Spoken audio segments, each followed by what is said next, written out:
The war in Ukraine has exposed the double standards of the West. Here's how. We are all shocked and horrified at the scenes coming out of Ukraine, with an oppressor invading another nation.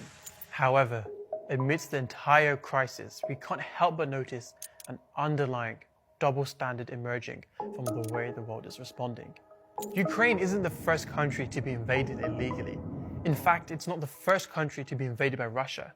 As we speak, there are Russian jets flying over Syria. Yet we have media commentators consistently highlighting that Ukraine is different and worthy of our sympathy. It's very emotional for me because I see European people with blue eyes and blonde hair being killed. Why?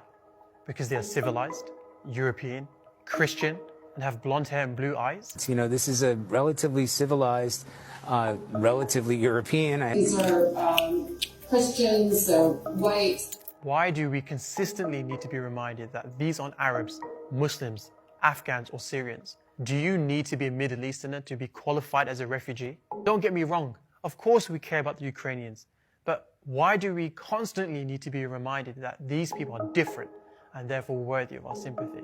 You see, when it comes to the case of the Ukrainians, they have the right to bear arms and to fight for their country, and the media celebrates them as defiant heroes. Yet when Arabs or Muslims do the same, they are branded as terrorists.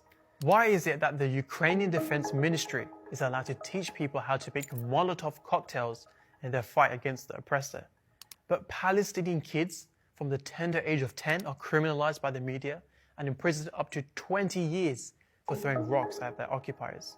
The hypocrisy even extends to the response of global institutions. Russian media and art shows are cancelled, Russian banks are being shut down.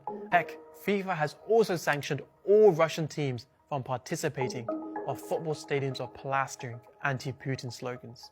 Why is it okay for football players to speak out against Russia, yet we saw Mesut Ozil shunned for speaking out in support of the Uyghurs? And when we look at the responses of world leaders, we see the exact same hypocrisy. Boris Johnson is praising the resistance of the Ukrainians, but God forbid he say the same thing about a Muslim resistance. They are fighting back, perhaps with more effect, with more resistance than the Kremlin had bargained for. Obama has passionately spoken out against the actions of Russia and the need to impose sanctions. But where were the sanctions against US bombings against Iraq and Afghanistan? This isn't about whataboutism or what about the oppressed Muslim countries. We are not trying to deflect attention from Ukraine at all. But I'm left asking, why the double standards?